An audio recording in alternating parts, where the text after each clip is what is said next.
we have other NHL ADCs that are already approved. The first one was this Polatuzumab vedotin, which is anti-CD79. You probably saw some data at this ASH meeting in which they actually showed an improvement in PFS over our, longtime standard of care, which has not been dethroned by anybody, R-CHOP. So, in that study, they actually replaced the Vincristine with this antibody-drug conjugate because, again, the payload can lead to neuropathy.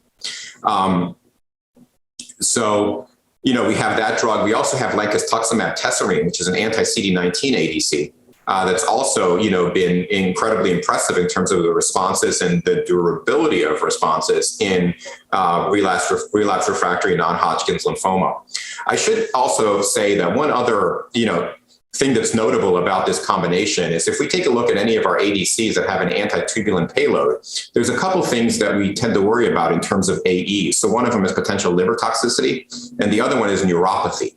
And we did not see a large signal for either of those toxicities with this ADC.